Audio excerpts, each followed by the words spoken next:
జయకుమార్ గారు మీరు మనం మాట్లాడుకున్న దాంట్లో ఇందాక ఎస్వి రంగారావు గారు చంద్రకళకు సంబంధించి ఒక షూటింగ్లో జరిగిన ఇన్సిడెంట్ ఒకటి గమ్మత్తుగా అనిపించింది. అవునవును, ఏంటండి అది చెప్పండి. సంపూర్ణ రామాయణ సినిమా, బాపు గారు సంపూర్ణ రామాయణ సినిమా షూటింగ్ జరుగుతుంది. షూటింగ్ జరుగుతుంది. దానికి నేను అసిస్టెంట్ డైరెక్టర్ని. సో అశోకవనంలో సీత చెట్టు కింద కూర్చుంటే రావణాసురుడు గెటప్లో ఎస్వి రంగారావు గారు వస్తారు. ఆ ఎస్వి రంగారావు రావటం కూడా శృంగార పురుషుడిలాగా వస్తాడు. తలార స్నానం చేసుకొని చక్కగా జుట్టు పెట్టుకొని, సో తెల్లని సిల్క్ డ్రెస్ వేసుకొని, తెల్లని రత్నాలు అవన్నీ వేసుకొని అసలు రావటమే సీన్. అది రొమాంటిక్ మూడ్లో వస్తాడు, చాలా రొమాంటిక్ మూడ్లో వస్తాడు. వచ్చి సీత ఏమో కెమెరాకి ఫోర్గ్రౌండ్లో ఇటు ఉంటుంది, సీత వెనక ఆయన దూరం ఉంటాడు. సీతను ఎప్పుడు టచ్ చేయడు కదా అతను, మన కథ ప్రకారం. సో వెనక నుంచే డైలాగ్ చెప్తాడు రంగారావు, సీత సుందరి, యవనం సెలయేరు లాంటిది, ముందుకు వెళ్ళిన నీరు మళ్ళీ వెనక్కి తిరిగి రాదు, అలాగే ఈ అవకాశాన్ని సద్వినియోగం చేయి సుందరి, రా సుందరి అని ఆయన డైలాగ్ చెప్తాడు ఆయన స్టైల్లో. చెప్తే అప్పుడు సీత ఒక గడ్డి పరక తీసుకొని, మూర్ఖుడికి మోక్షంలాగా నేను నీకు లభ్యం కానని గడ్డి పరకతో చెప్పుంది. అంటే అది సన్నివేశం. మూర్ఖుడా అని పోయి ఈవిడ మూకుడా అంది. ఓకే, డైలాగ్ మూకుడా అంది. ఎందుకంటే ఆవిడకి తెలుగు రాదు, మెడ్రాస్లో ఇంగ్లీష్ కాన్వెంట్లో చదువుకుంది. మూకుడా అని సారీ అంకుల్ అని అంది. అప్పుడు రంగారావు గారు never mind Sita, come on carry on అని అన్నాడు. అనేసరికి అందరు నవ్వులు.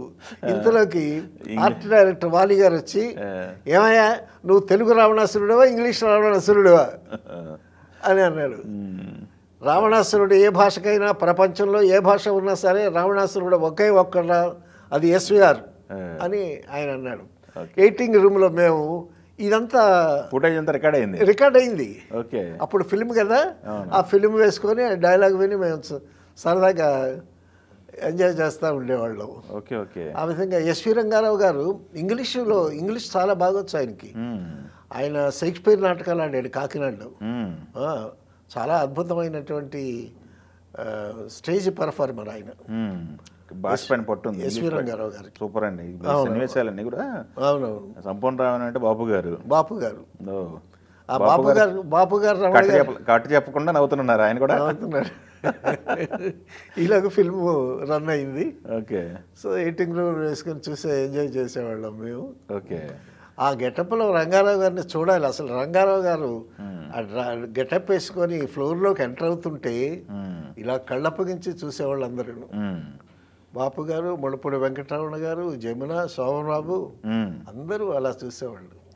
జయకుమార్ గారు, సంపూర్ణ రామాయణానికి సంబంధించి శోభన్ బాబు గారు జమున ఇన్సిడెంట్ గురించి అది ఒకటి మాట్లాడుకున్నాం. అది అప్పుడు సంపూర్ణ రామాయణంలో శోభన్ బాబు రాముడు, కైకేమో జమున. కైకి జమున దశరథ వైఫ్. ఒక సీన్లో దశరథుని పిలిచి కోపగృహంలో ఉంటుంది జమున కైక వేషంలో. కోపగృహంలో ఉంటే దశరథుడు వస్తాడు. దశరథుడు వచ్చిన తర్వాత అప్పుడు దశరథుడి దగ్గర కండిషన్ పెడుతుంది, రాముడు అడవికి వెళ్ళాలి, నా కొడుకైనటువంటి భరతుడికి పట్టాభిషేకం చేయాలి అని కండిషన్స్ పెడుతుంది. అంతకుముందు ఒకానొక సమయంలో దశరథుడు ఆవిడకి ఇచ్చినటువంటి వరాల్ని ఈ విధంగా వాడుకుంటుందన్నమాట జమున. సో అది సీను. ఈ సీన్ అయిపోయిన తర్వాత శోభన్ బాబు రాముడుగా కైకి దగ్గరికి వస్తాడు. కైకి దగ్గరికి వచ్చి అమ్మ అని ఒక డైలాగ్ చెప్పాలి. అమ్మ అని డైలాగ్ స్టార్ట్ చేసేసరికి కట్ కట్ కట్ కట్ అంది జమున.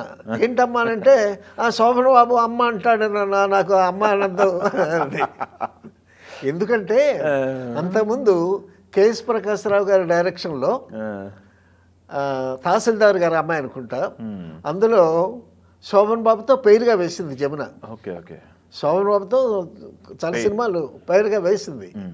సో పేరుగా వేసినటువంటి నేను ఇప్పుడు శోభన్ బాబు అమ్మ అంటే నాకు బాగుండదు అది ఇదని అని అంటే మరి అమ్మ అంటానికి వీల్లేదు వద్దు అని అంటే అప్పుడు పక్కన ముళ్ళపూడి వెంకటరమణ గారు అమ్మ ఓ పని చేద్దామమ్మా మాత అంటాడు అని అన్నాడు. మాత అయితే ఓకే అని. అంటే మాత అన్నా కూడా అమ్మానే కదా, అదే వస్తుంది కానీ డైరెక్ట్ అమ్మ అంటే అమ్మ అంటే మాత అనేది సాంస్క్రిట్ వర్డ్. సో కొంచెం అమ్మ కంటే మాత బెటర్లే అనుకుని మాత బెటర్లే అని ఆవిడ. సో ఆ విధంగా తర్వాత శోభన్ బాబుకి ఒక క్లోజప్ పెట్టామండి. అది సాంగ్ పిక్చరైజేషను. జమున కూడా సెట్లో ఉన్నారు అప్పుడు. శోభన్ బాబు గారి మీద క్లోజ్ మీద ఒక లైను, ఇనకులుడు చిరునవ్వు నవ్వాడు అని, అంతే లైను. శోభన్ బాబు గారు క్లోజ్ షాట్ అది. ఇనకులుడు అంటే ఈయన వంశానికి పుట్టినటువంటి వాడన కదా ఇనకులుడు అంటే. రాముడు చిరునవ్వు నవ్వాడు. ఈయన రాముడు కదా, దేవుడు కదా, మనం ఎక్కువ నవ్వితే బాగుండదేమో అని ఈయన కొంచెం తక్కువ నవ్వుతున్నాడు.